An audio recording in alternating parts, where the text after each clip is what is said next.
Selamat pagi. Saya yakin masih bisa lebih semangat ya. Sekali lagi selamat pagi. Sugeng Enjang. Good morning. Good morning. Terus apa lagi bahasanya ya? Hanya 3 itu ya yang saya kuasai.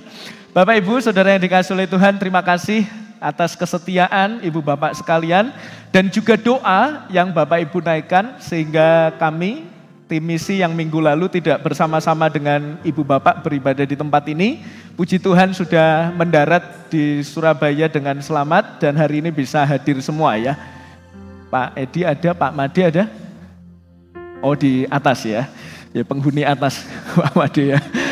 Nanti Pak Made akan melaporkan berkat-berkat yang bisa kita nikmati bersama-sama sepanjang ada rapat kerja misi di Kalimantan. Dan saya juga berterima kasih buat anak-anak, sekali lagi boleh kasih tepuk tangan buat mereka. Luar biasa ya. Tadi apa? Iso ora iso kudu iso. Ya. Begitu ya Bapak Ibu ya, iso ora iso kudu iso. Mbuh ya apa carae? Itu tambahannya ya. Kita harus bisa dan kita yakin kita bisa bersama dengan Tuhan ya. Dan terima kasih guru-guru dan orang tua, saya melihat ada wajah-wajah yang mungkin baru pertama kali hadir di gereja ini, mengantarkan putra-putrinya. Terima kasih atas kesetiaan Bapak Ibu Saudara mendampingi dan mendidik anak-anak di dalam terang Injil kasih karunia ya. Nah, Bapak Ibu Saudara yang dikasihi oleh Tuhan, kita akan melanjutkan pembahasan khotbah kita masih di dalam tentang gereja, secara khusus bagi gereja kita yang memiliki visi, sebuah visi yang begitu indah. Ada yang saya yakin semua sudah di luar kepala ya bagi yang jemaat ya, betul ya. Maka tidak perlu ditampilkan dulu, kita akan ucapkan visi gereja kita sebanyak 1 kali saja. Sudah siap semua ya? 1, 2, 3. Saya ulang ya, mungkin ada yang masih 50% tidak apa-apa ya, saya memaklumi. Saya yakin habis ini lebih kompak lagi. 1, 2, 3.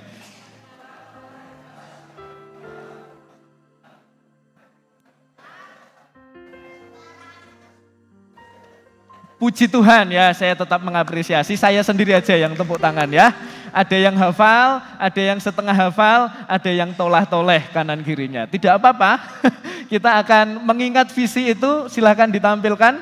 Nah saya berharap waktu ditampilkan kita bisa lebih semangat. 1, 2, 3, sebuah komunitas yang menyembah, membina dan memperlengkapi anggota untuk memberkati tubuh Kristus dan suku-suku bangsa ya. Sebulan yang lalu saya bahas tentang penyembahan, ibadah yang kongregasional. Lalu 3 minggu berturut-turut kita belajar tentang pemuritan, teladan dari Yesus, Paulus. Dan kemarin jaminan di dalam pemuritan bahwa pemuritan itu tidak bertumpu atau tidak hanya bicara soal kita. Saya yang gembala, gembala kelas, lalu setiap jenengan yang dimuridkan. Bukan itu, tetapi ada jaminan di dalam pemuritan, di dalam pribadi Allah Tritunggal yang akan memampukan kita. Karena yang memberi pertumbuhan itu bukan kita, gembala-gembala bukan, tetapi Allah itu sendiri. Dan hari ini kita masuk pada bagian yang terakhir secara khusus di dalam pelayanan. Kalau di dalam gereja kita itu ada 3 kata kunci yang berawalan P ya. Penyembahan, ibadah, pemuritan, terakhir itu pelayanan. Nah pelayanan dibagi menjadi 2. Pelayanan internal, memberkati tubuh Kristus yang saya kasih tanda lingkaran. Dan 2 minggu nanti, minggu depan dan 2 minggu lagi kita akan bahas tentang memberkati suku-suku bangsa. Jadi hari ini spesifik tentang internal tubuh Kristus. Bagaimana saya dan saudara dipanggil oleh Tuhan untuk melayani gerejanya. Maka jangan ada yang berkata, oh, pelayanan yang dibahas ning gereja, kapan metune? Nanti sabar, minggu depan dan 2 minggu lagi. Jadi hari ini memang khusus akan membahas tentang tubuh Kristus. Kenapa saya membahas ini? Karena firman Tuhan itu memerintahkan saya dan saudara untuk berkomitmen di dalam gereja lokal dan melayani di dalam gereja lokal. Sekali lagi ya, firman Tuhan itu memerintahkan kita untuk berkomitmen bertumbuh di dalam gereja lokal dan melayani di dalam gereja lokal. Itu adalah perintah firman Tuhan. Nah, mari kita membaca satu bacaan firman Tuhan yang cukup panjang, tetapi saya rindu untuk kita bisa membaca semuanya supaya kita bisa mengerti konteksnya. Saya akan memulai dari ayat 12, Ibu Bapak bisa lihat di slide LCD ya. Saya ayat 12, Bapak Ibu ayat 13, demikian seterusnya sampai ayat ke-31. Saya akan memulai, karena sama seperti tubuh itu satu dan anggota-anggotanya banyak, dan segala anggota itu sekalipun banyak merupakan satu tubuh. Demikian pula Kristus. Jemaat sekalian,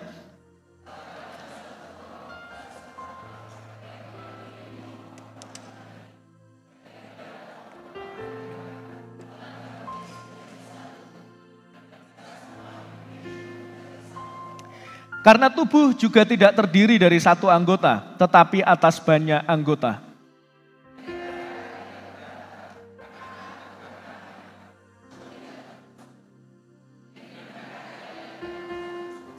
Dan andai kata telinga berkata, karena aku bukan mata, aku tidak termasuk tubuh. Jadi benarkah ia tidak termasuk tubuh?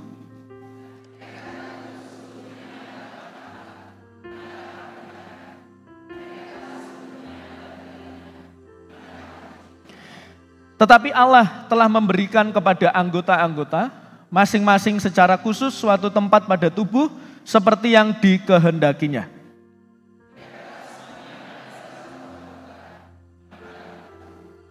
Memang ada banyak anggota, tetapi hanya satu tubuh.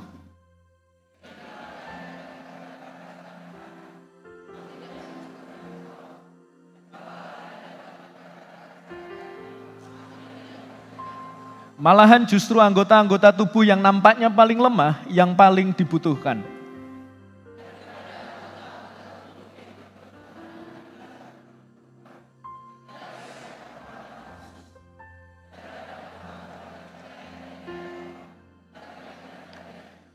Hal itu tidak dibutuhkan oleh anggota-anggota kita yang elok. Allah telah menyusun tubuh kita begitu rupa, sehingga kepada anggota-anggota yang tidak mulia diberikan penghormatan khusus.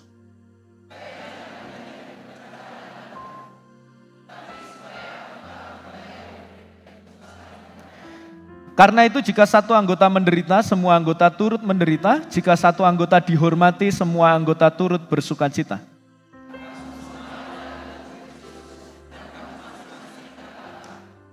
Dan Allah telah menetapkan beberapa orang dalam jemaat. Pertama sebagai rasul, kedua sebagai nabi, ketiga sebagai pengajar.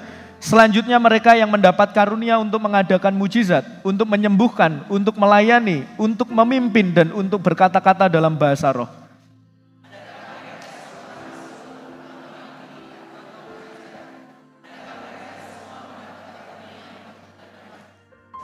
Atau untuk menyembuhkan, atau untuk berkata-kata dalam bahasa roh, atau untuk menafsirkan bahasa roh.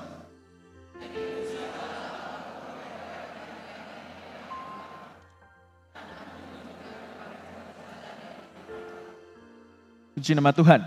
Ibu bapak saudara yang dikasihi oleh Tuhan, berbicara tentang pelayanan di dalam tubuh Kristus, kita semuanya berpengalaman dengan itu. Saya yakin sebagian besar berpengalaman dan sudah terjun di dalam pelayanan secara khusus di gerejanya. Tetapi Bapak Ibu, kita perlu mengakui bahwa di dalam kita melayani Tuhan, ternyata ada banyak sekali motivasi di balik pelayanan kita. Ada yang motivasinya karena sungkan. Ya, sungkan tahu ya, sungkan itu merasa nggak enak kalau tidak melayani. Ada yang melayani karena ingin diakui. Ada yang melayani karena ingin mendapatkan berkat Tuhan dan lain sebagainya. Ada berbagai macam alasan untuk saya dan saudara terlibat di dalam pelayanan. Maka hari ini saya akan membahas di bagian pertama, motivasi pelayanan atau alasan kita pelayanan yang sesuai dengan kebenaran firman Tuhan. Dan di bagian kedua saya akan membahas tentang bagaimana cara kita melayani. Saya masuk pada poin yang pertama, alasan melayani. Saya menuliskan yang paling utama, karena kita adalah milik Allah. Saudara bisa melihat itu di ayat 12, atau saudara bisa membaca di slide LCD, saya akan menolong membacakan sekali lagi. Karena sama seperti tubuh itu satu, dan anggota-anggotanya banyak, dan segala anggota itu sekalipun banyak merupakan satu tubuh, demikian pula Kristus. Saudara, kalau saudara membaca perikop yang tadi kita baca, ayat 12 sampai 31, saudara akan menemukan frase begini, kalimat begini ya, satu tubuh, banyak anggota. Banyak anggota, satu tubuh. Kalau saya tidak salah mencatat ada 4 kali. Dari ayat 12 sampai 31 diulang 4 kali Bapak Ibu Saudara. Kalimatnya sama, satu tubuh, banyak anggota, satu tubuh. Paulus sengaja memakai analogi tubuh manusia untuk menggambarkan gerejanya atau menggambarkan tubuh Kristus. Tubuh Kristus yang dimaksud di sini adalah gereja Tuhan. Dengan arti apa? Maka arti tubuh yang menggambarkan gereja Tuhan itu memberikan makna sekalipun kita terdiri dari banyak anggota yang berbeda-beda, tetapi kita diikat menjadi satu, yaitu demi kemuliaan nama Kristus. Nah yang jauh lebih penting di ayat ke-12, ada frase bagian terakhir itu begini, demikian pula Kristus. Waktu saya membaca teks ini, saya sedikit muncul pertanyaan. Kalau dia sedang membahas tubuh Kristus ya, banyak anggota tapi satu tubuh, bukankah seharusnya dia mengatakan demikian pula tubuh Kristus?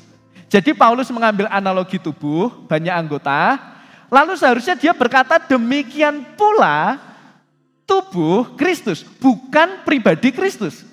Menjadi sebuah hal yang aneh, banyak anggota satu tubuh disamakan dengan apa? Yesus. Apa maksudnya? Pribadi Yesus kok disamakan dengan banyak anggota satu tubuh? Seharusnya Paulus berkata demikian pula tubuh Kristus. Kalau tubuh Kristus sangat sesuai. Kenapa? Karena tubuh Kristus mengacu pada gereja. Gereja seperti tubuh, banyak anggota yang beda-beda. Waktu saya merenungkan hal ini, apa maksudnya Paulus menuliskan makna demikian pula Kristus? Kok tidak tubuh Kristus? Maka saya menemukan satu hal yang dimaksud Paulus sebenarnya itu tubuh Kristus. Kenapa? Di ayat 27, kalimat yang sama, banyak anggota satu tubuh, Paulus mengatakan apa? Demikian pula tubuh Kristus. Jadi sebenarnya di dalam pikiran Paulus dia sedang bicara tentang tubuh Kristus, tentang gereja. Tapi di dalam teks ini dia sedang ingin menekankan, perhatikan ini, aspek kepemilikan. Benar yang dimaksud Paulus adalah tubuh Kristus, gereja Tuhan yang terdiri dari banyak anggota. Tapi di bagian ayat 12 Paulus ingin berbicara kepada kita semua bahwa tubuh Kristus itu adalah milik Tuhan. Nah ini kalau dijelaskan dari struktur kata bahasa Yunani jelimet saudara. Jadi saya tidak perlu menjelaskan, percayalah kepada saya. Jadi di dalam teksnya itu bicara soal kepemilikan. Yang Paulus ingin tekankan, oke, jemaat Tuhan itu beda-beda. Tapi lebih daripada itu, semua harus ingat, semua ini miliknya Kristus. Apa implikasi milik Kristus bagi kita sekalian? Kalau kita sudah tahu kita dimiliki oleh Kristus, maka menjadi hal yang aneh kalau kita tidak melayani tubuh Kristus. Maka menjadi bagian yang paling dasar, landasan yang sangat penting di mana kita melayani, alasan melayani itu hanya satu. Karena saudara sudah dimiliki oleh Kristus. Dan cara Tuhan Yesus memiliki saudara, itu enggak perlu saudara. Enggak perlu usaha saudara. Semua dikerjakan oleh siapa? Allah Tritunggal. Itu sebabnya di dalam ayat ke-13 dikatakan, sebab di dalam satu roh, kita semua, baik orang Yahudi, Yunani, Buddha, orang merdeka, telah dibaptis menjadi satu tubuh dan kita semua diberi minum dari satu roh. Saudara, kalau Allah Tritunggal tidak menyatakan karya keselamatannya dan merealisasikan karya itu dalam kehidupan kita, tidak mungkin ada gereja berdiri. Betul ya? Kalau Allah Bapa tidak menginisiasi keselamatan, merancangkan keselamatan dari sejak manusia jatuh ke dalam dosa, maka tidak ada gerejanya. Kalau Allah Putra, yaitu anak Yesus Kristus, tidak mati di atas kayu salib dan bangkit di hari ketiga, tidak pernah mungkin ada gereja. Kalau Allah Roh Kudus tidak pernah menginsafkan hati kita dan menarik kita untuk bisa mempercayai Yesus Kristus, maka tidak mungkin ada orang percaya. Dan kalau tidak ada orang percaya, tidak mungkin ada gereja. Bapak Ibu Saudara yang dikasih Tuhan, itulah cara Tuhan mengumpulkan kita dan mengikat kita di dalam satu kesatuan. Ini linear dengan khotbah saya di kurikulum kedua ini, minggu pertama, khotbah tentang HUT, gereja kita. One in Christ, kita disatukan itu bukan usaha kita. Yang menciptakan kesatuan kita, bukan kita. Tugas kita hanya memelihara. Yang menciptakan dan mengumpulkan kita, itu Allah sendiri. yang telah menarik kita. Bahkan bacaan kita hari kemarin kalau tidak salah ya, hari Kamis. Hari Kamis itu begini, kalau roh itu tidak bekerja di dalam kamu, tidak mungkin kamu bisa percaya kepada siapa? Yesus Kristus. Kalau saya selalu memberikan analogi ya, jenengan semua mati, rusak total. Kalau saudara ada di dalam pelayanan kedukaan, ada orang yang meninggal, saudara mau demo di situ, itu juga nggak akan bangun ikut demo yang meninggal. Kenapa? Ya karena sudah mati. Orang mati itu tidak bisa meresponi apa-apa. Apalagi meresponi kehendak Allah, tidak mungkin. Kalau tidak dihidupkan terlebih dahulu oleh roh, maka tidak mungkin orang itu bisa percaya kepada Tuhan. Nah ini doktrin kita, doktrin yang paling penting. Ya, doktrin keselamatan karena anugerah diawali dari manusia itu rusak total. Ya, kalau kita percaya keselamatan karena anugerah, sudah pasti doktrin manusianya betul, kita rusak total. Nah kalau keselamatan karena anugerah dan plus-plus, pasti doktrin manusianya salah. Jadi sekali lagi ini menjadi penekanan bagi kita sekalian ya. Komunitas umat Tuhan itu karena Allah Tritunggal sendiri yang berkarya bagi kehidupan kita. Maka kalau kita dimiliki, diikat oleh Tuhan, bukan karena usaha kita, tapi karena Allah sendiri, menjadi sesuatu yang sangat disayangkan kalau kita tidak melayani tubuh Kristus. Saudara, TNI dan Polri itu digembleng habis-habisan, setelah digembleng dia mengabdi kepada siapa? Kepada negara. Waktu pemilu itu TNI Polri tidak boleh ikut ya. Betul ya, tidak boleh ikut ya, supaya tidak memihak mana-mana ya. Sehingga dia bisa memfokuskan untuk bekerja bagi negara. Nah saudara digembleng di gereja ini, di gereja lokal, visi tadi kedua apa? Menyembah, membina, memperlengkapi. Saudara yang sudah dibina, diperlengkapi, lalu nggak mau pelayanan. Nah itu menjadi sebuah hal yang aneh. Itu sama seperti TNI Polri, sudah dibina, digembleng, luar biasa, setelah lulus lalu kemudian cangkruan, nggak kerja. Saudara kalau jadi orang yang lihat TNI Polri semacam itu gimana? Pasti risih, nggak suka. Wong ini sudah digembleng luar biasa kok nggak mau mengabdi kepada negara. Sama analoginya. Kita semua yang sudah dibina, diperlengkapi di dalam gereja lokal masing-masing, di gereja lokal di tempat ini, maka kita perlu untuk mengabdikan kehidupan kita di dalam pelayanan. Jadi sekali lagi motifnya karena kita sudah dimiliki oleh Kristus. Bukan karena usaha kita, tetapi karena anugerah Allah. Maka kalau ada yang pelayanan motivasinya adalah diselamatkan, benar atau salah? Salah. Maka kalau ada orang yang pelayanan motivasinya supaya dapat berkat, benar atau salah? Salah. Bahkan kalau ada orang-orang yang mengatakan, saya pelayanan Pak, atau bertanya kepada saya ya, Pak saya sudah pelayanan banyak Pak, tapi kenapa bisnis saya orang maju? Lah emang ada hubungan kamu pelayanan banyak lalu bisnis maju? Gak ada hubungan. Gak ada hubungan. Pelayanan itu bukan untuk dapat sesuatu, tapi untuk memberikan sesuatu karena sudah diberi oleh Tuhan. Maka Bapak Ibu Saudara kalau kita pelayanan, pelayanan saja. Semua dipersembahkan untuk siapa? Untuk Tuhan. Kalau kita pelayanan tapi ujungnya Pak bisnis saya kok gak jalan-jalan ya? Pak kalau saya sakit kok gak sembuh ya? Padahal saya sudah pelayanan gitu. Ya karena kita pelayanan bukan untuk dapat itu semua. Karena kita pelayanan, karena kita sudah mendapatkan harta terbesar. Pengalaman terbesar, yaitu diselamatkan oleh Tuhan. Jadi dengan kata lain, Bapak Ibu Saudara, boten wonten alasan. Terjemahan ada di bawah ini. Tidak ada alasan satupun untuk kita berkata, wes Pak, aku gak pelayanan-pelayanan. Loh ya apa sih? Kenapa kamu gak pelayanan? Enggak Pak, saya sakitnya gak disembuhkan. Enggak Pak, bisnis saya gak maju-maju. Enggak Pak, wah ini kalau pelayanan itu ribut aja Pak sama. Loh bukan itu alasannya. Alasannya itu jenengan sudah diselamatkan. Maka tidak ada satupun alasan untuk berkata, Pak saya tidak mau pelayanan. Dan pelayanan di dalam gereja Tuhan itu menjadi panggilan kita bersama. Paulus berbicara ini tentang gereja lokal. Ya, di dalam gereja lokal. Dia sedang membahas berbagai macam karunia konteks dari ayat ini. Jadi memang kita dipanggil untuk melayani gerejanya. Bapak Ibu Saudara itu motivasi, hal yang paling prinsip, alasan kita untuk melayani. Dan saya berharap, saya tahu beberapa tidak menjadi anggota di gereja ini, orang tua murid. Saya berharap saudara juga bertumbuh di gerejanya masing-masing, jangan menjadi gereja GKI. GKI itu bukan denominasi ya, saya tidak sedang menyebut denominasinya, tapi GKI itu apa? Gereja Keliling Indonesia ya. Kalau saudara jadi orang yang GKI, Gereja Keliling Indonesia bertobatlah. Tidak ada itu rumusan di Alkitab GKI itu tidak ada. Orang itu dipanggil bertumbuh di gereja lokal dan melayani di situ. Maka janganlah minggu ini baptis, minggu depan GMS, minggu depan GSJS gitu kan saudara. Atau apalagi yang lain. Jangan, bertumbuhlah di dalam gereja lokal saudara. Maka saudara perlu melayani di sana. Yang kedua, prinsip melayani ada banyak sekali sebenarnya. Kalau prinsip di dalam perikop ini yang sangat panjang ini dibahas, tapi setidaknya perikop ini sedang menekankan satu hal, bahwa kita semuanya berbeda. Saudara bisa lihat itu di ayat 18 ya. Tetapi Allah telah memberikan kepada anggota masing-masing secara khusus suatu tempat pada tubuh seperti yang dikehendakinya. Jadi kita semuanya diberikan masing-masing itu berbeda-beda. Itu sebabnya apa implikasinya kalau kita sudah tahu kita berbeda, maka ada 3. Yang pertama, layanilah sesuai karunia saudara.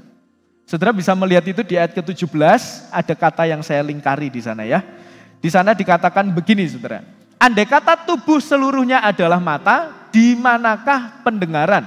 Andai kata seluruhnya adalah telinga, di manakah penciuman? Kata yang saya lingkari itu bicara soal fungsi, saudara. Pendengaran, penciuman, lalu ada indera apa lagi? Penglihatan, lalu ada indera apa? Pengecap ya, lidah itu pengecap. Lalu ada indera peraba gitu ya. Itu semua soal fungsi. Maka masing-masing di antara kita itu diberikan karunia yang berbeda-beda. Maka saudara, kalau saat ini saudara belum tahu karunianya apa, potensinya apa, talentanya apa, tugas pertama saudara cari tahu. Saya ini dikasih Tuhan karunia apa, potensi apa, talenta apa untuk melayani di gerejanya. Itu yang belum tahu. Bagi yang sudah tahu, maka saudara harus melayani. Ojo wis ngerti meneng ndak mau melayani. Kalau sudah tahu maka perlu melayani. Yang sudah melayani tetaplah setia melayani di tengah berbagai badai kehidupan di dalam pelayanan. Ya, saya sering mengatakan, kenapa sih Pak kok selalu singgung kalau pelayanan itu ada badai gitu. Coba tanya yang sudah melayani. Ya, di gereja ini kan ada banyak yang sudah melayani ya. Ya apa sih pelayanan gitu. Pelayanan itu enggak enak-enak tok. Ya kadang ya gesekan, kadang ya selisih paham, kadang koncone ya ngeselin, enggak mau menurunkan egonya. Namanya kita melayani dengan sama-sama orang apa? Orang berdosa yang sama-sama dilayakkan. Jadi pasti ada perjuangan di dalam pelayanan. Maka saya juga rindu menguatkan, Pak saya wis pelayanan, iya wis pelayanan, tapi setialah. Setialah dan tetap kuat, tetap teguh di tengah segala badai, dinamika di dalam pelayanan itu. Kenapa kok begitu? Ya karena ada banyak orang yang sudah pelayanan lama begitu tiba-tiba undur gitu ya. Hanya karena apa? Pertikaian, hanya karena apa? Perselisihan, sudah tidak mau melayani lagi ya. Saya bisa mengatakan selama kita masih melayani dengan manusia, kita akan ada di dalam dinamika itu. Ya kecuali kalau kita sudah melayani bersama dengan Tuhan di surga ya, saya yakin ndak ono sakit-sakit hatian ya. Tapi kalau masih melayani sama Pak Oni, sambil melayani sama siapa lagi? Bu Endang, Pak Yusuf, alah wis toh. Semuanya, wis toh percaya saya. Pasti akan dinamikanya, pasti ono loratine, pasti ada kesel-kesele. Itu semua bumbu, maka kita perlu tetap setia. Nama-nama yang saya sebut itu ilustrasi saja ya. Saya tidak pernah bermasalah ya dengan bapak-bapak semuanya ya. Nah itu yang pertama, melayani sesuai dengan karunia. Kenapa harus karunia? Karena kalau nggak sesuai karunia itu jadi aneh. Ada orang-orang tuh yang memang gak iso nyanyi saudara. Ada kalau nyanyi do, re, mi, fa, sol, la, si, do itu do semua nadanya. Kalau saya paduan suara, Bapak Ibu, nah ini saya membuka rahasia saya ya. Saya kan biasa paduan suara ya. Sebenarnya kalau paduan suara, saya itu ngikut sebelah saya. Jadi kalau suara tenor gitu ya, saya itu dengerin kalau tenor itu biasa yang jago Pak Made gitu-gitu ya. Terus ada Mas Opi tenor gitu. Saya itu ngapalin suaranya, bukan baca notnya. Nah kalau saya nggak dikasih nada, suruh baca not, itu fa bisa jadi mi, la bisa jadi do, saudara ya. Nggak usah ketawa, saya tahu banyak yang begitu kan saudara ya. Banyak yang begitu. Nah kalau orang yang nggak iso nyanyi, lalu disuruh nyanyi di depan, pasti justru akan mengacaukan ya.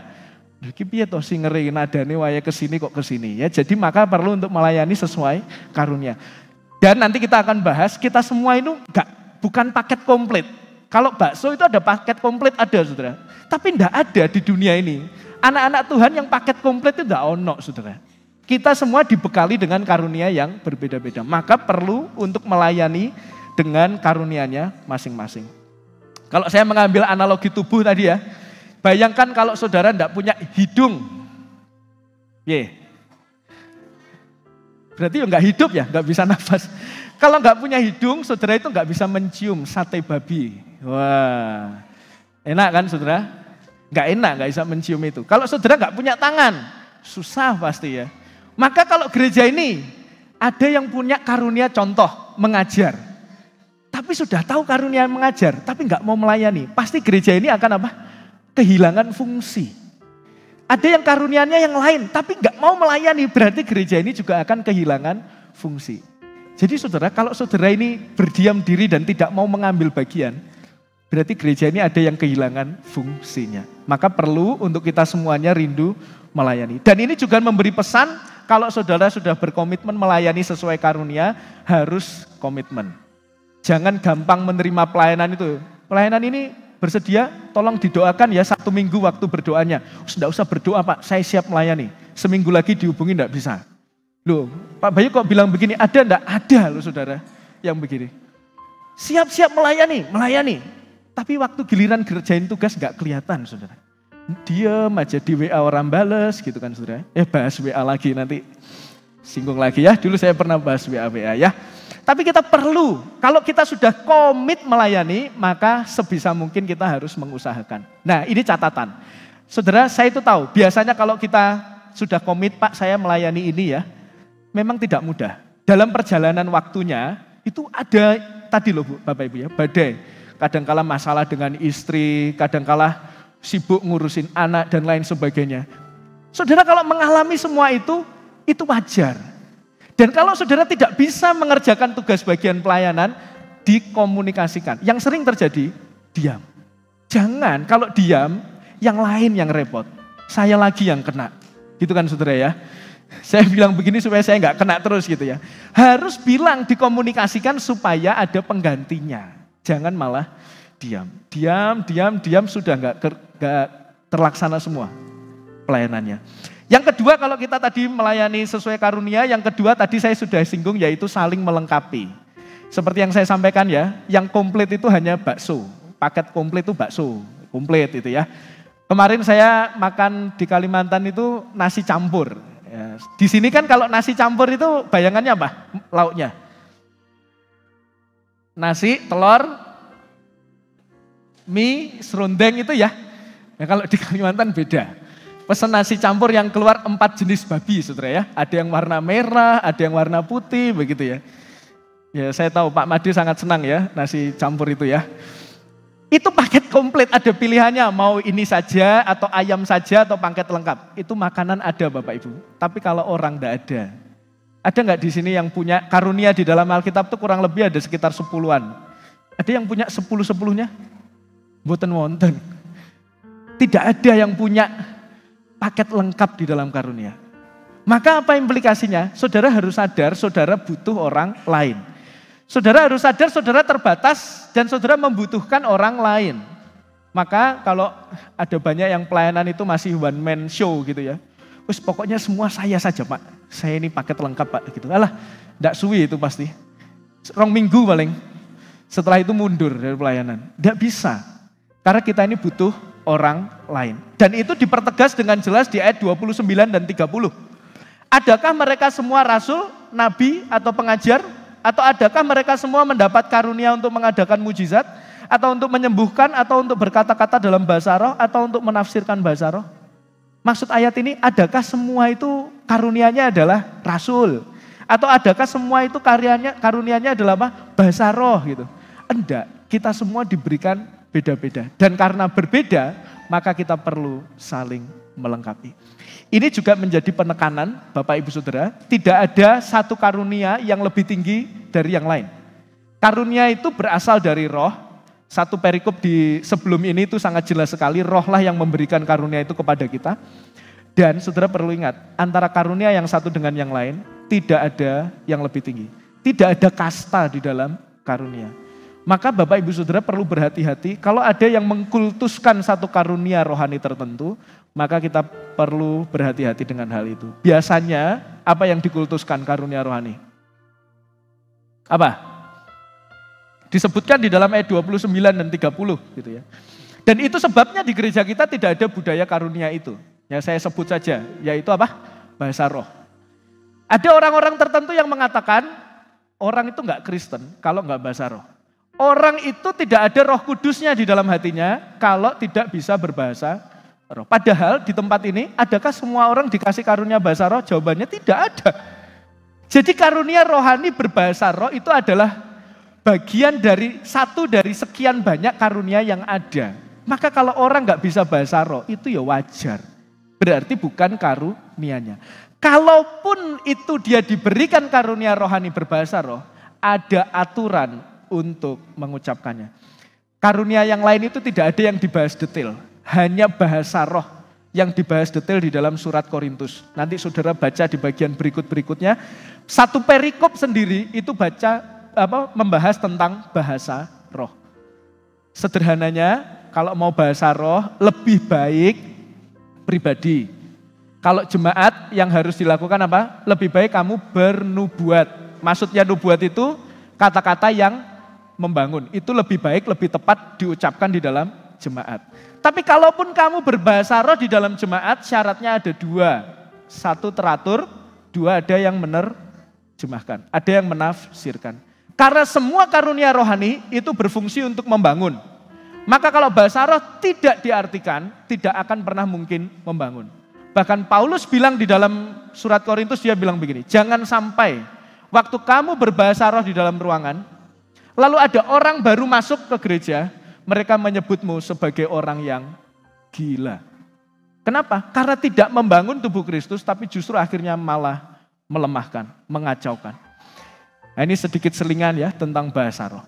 Lalu yang terakhir, menolong anggota yang lemah. Kalau kita sudah tahu berbeda, maka kita perlu menolong anggota-anggota yang lemah. Saudara bisa lihat itu di ayat 23 sampai 25, dikatakan begini. Dan kepada anggota-anggota tubuh yang menurut pemandangan kita kurang terhormat, kita beri penghormatan khusus. Dan kepada anggota-anggota kita yang tidak elok, kita berikan perhatian khusus. Hal itu tidak dibutuhkan oleh anggota-anggota kita yang elok. Allah telah menyusun tubuh kita begitu rupa, sehingga kepada anggota-anggota yang tidak mulia diberikan penghormatan khusus. Jadi yang tidak terhormat diberikan penghormatan khusus. Yang tidak elok diberikan perhatian khusus. Yang tidak mulia diberikan penghormatan khusus. Mungkin kita sering mendengar ini. Yang lemah perlu dikuatkan oleh yang kuat. Yang berdosa perlu diingatkan dan dibawa kepada kebenaran. Tetapi menariknya bagi saya, rangkaian ayat ini ditutup dengan begini. Tujuannya adalah supaya anggota-anggota yang berbeda-beda itu saling memperhatikan, dan tujuannya adalah supaya jangan terjadi perpecahan di dalam tubuh, tetapi supaya anggota-anggota itu saling memperhatikan. Jadi yang kuat menguatkan yang lemah, yang baik menguatkan yang tidak mulia, tidak elok tadi, tujuannya adalah supaya tidak terjadi perpecahan. Saudara sempat memikirkan apa hubungannya? Menolong dan supaya tidak terjadi perpecahan. Nah saudara, kita perlu tahu konteksnya, ini bagian terakhir ya. Konteksnya adalah jemaat Korintus itu ada gap. Saudara tahu gap ya? Gap itu adalah jarak ya, jarak. Ada semacam jarak atau pagar yang tinggi antara yang kaya dan yang miskin. Bapak tahu dari mana?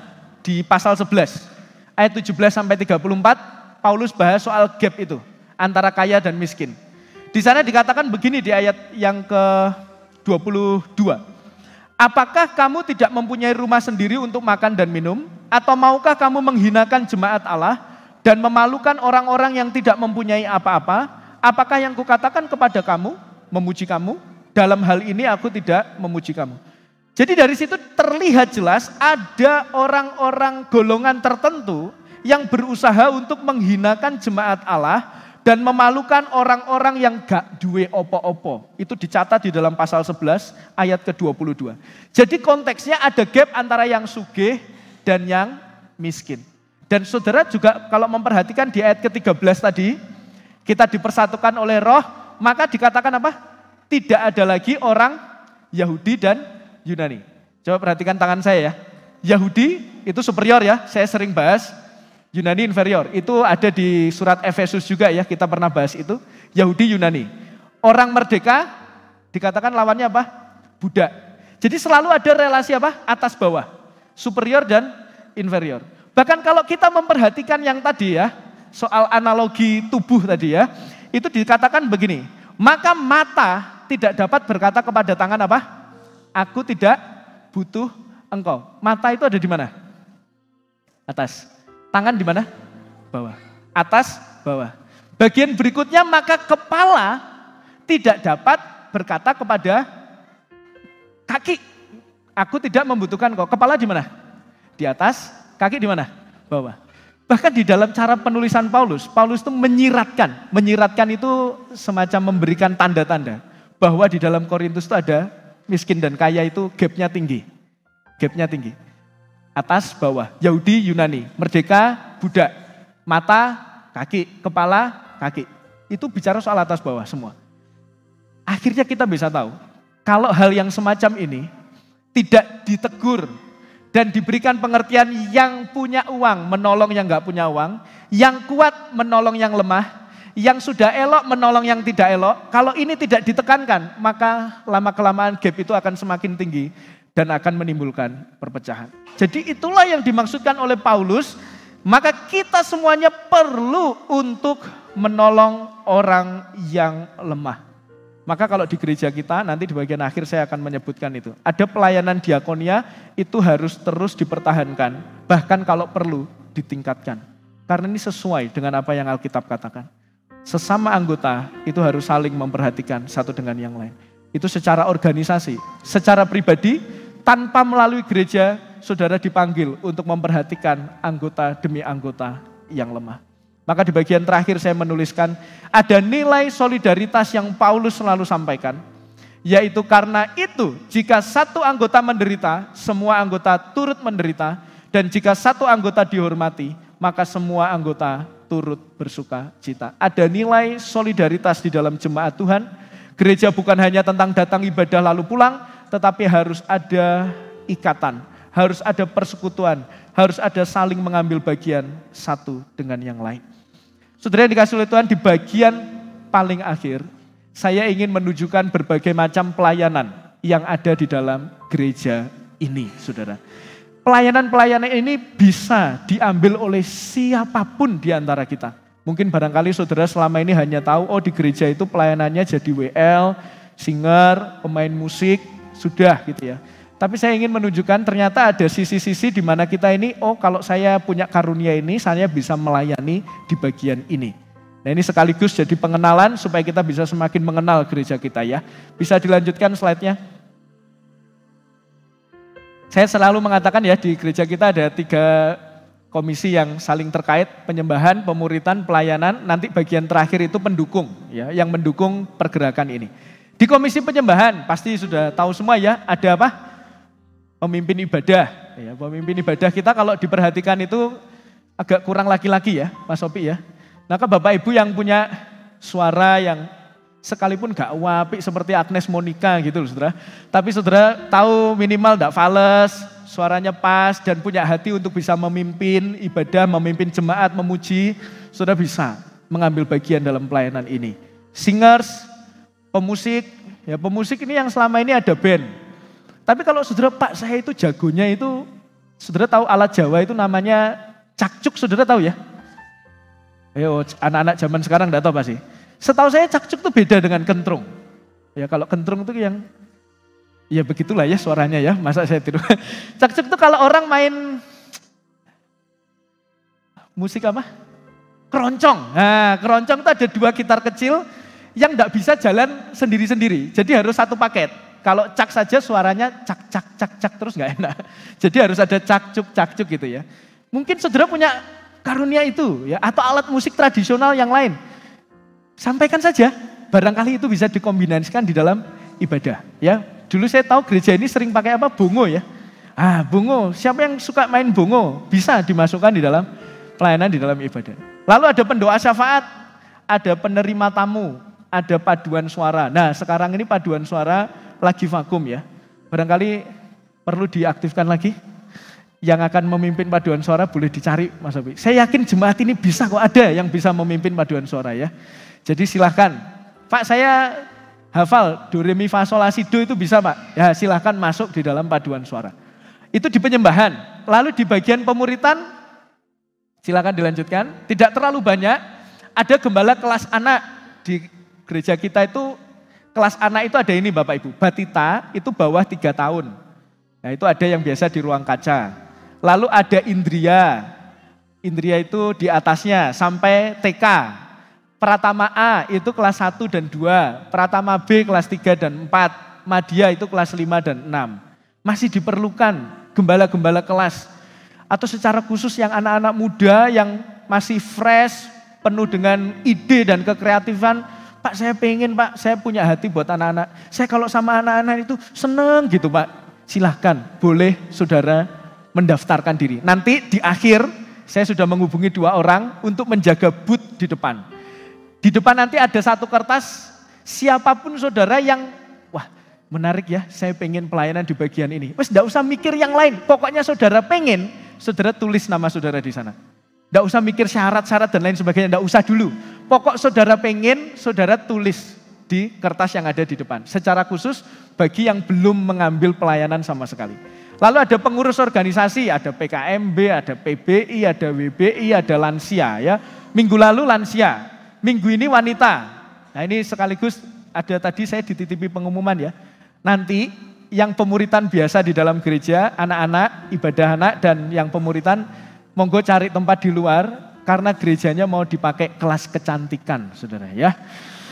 Saya tanya Bu Ayu, banyak tuh yang berminat. Wakeh.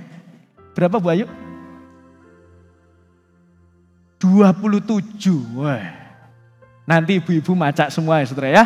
Saya berharap bapak-bapak di luar aja, enggak usah ikut beauty class ya, enggak usah bapak-bapak ya, di luar aja. Nah itu bisa masuk ke sana. Komisi pelayanan, ada meja jemaat yang biasa di gereja kita selalu ada makan-makan setelah ibadah atau snack ya, saudara bisa ke sana. Ada tim kunjungan. Nah ini saya sengaja untuk bisa menyebutkan ini karena saya rindu kita semuanya ada satu tim yang rutin bisa kunjungan.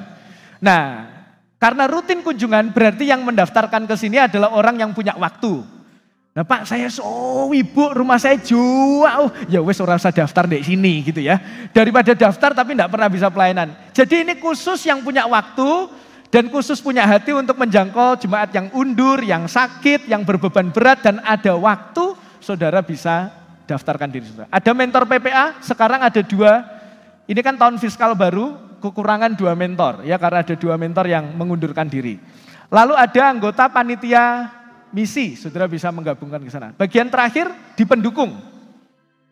Nah ini di pendukung ini lebih banyak di satu ruangan kecil di sana Bapak Ibu Saudara. Tapi kebutuhan pelayannya sebanyak ini. Ada sound dan audio, itu mixer. Ada LED, saya menuliskan Videotron karena puji Tuhan tinggal pencairan minggu ini, doakan supaya dalam bulan ini sudah bisa terpasang LED. Lalu ada live streaming, ada kameramen, ada yang suka desain, ada yang suka video, fotografi, kreatif, itu yang suka main peran gitu ya. Yang main peran acting ya, gereja kita ada film-film dan lain sebagainya, boleh saudara mendaftar. Ingat ya, syaratnya hanya 1, saudara sekarang tergugah dan rindu, ini rumah saya, ini gereja saya, ini adalah tempat saya bertumbuh, dan saya diingatkan untuk melayani di tempat ini, dengan berbagai macam pelayanan yang dibuka oleh gereja ini, saya rindu Pak, untuk ambil bagian setidaknya 1 saja. Bagi saudara yang memilih komitmen itu, pulang dari sini, keluar dari pintu gereja, sebelah kiri, saudara bisa menuliskan nama saudara di sana. Saya mengajak, tidak ada satupun pelayanan yang remeh-temeh di hadapan Tuhan. Tidak ada satupun pelayanan yang kecil di hadapan Tuhan. Atau saudara mau berkomitmen apapun, itu begitu indah di hadapan Tuhan. Saya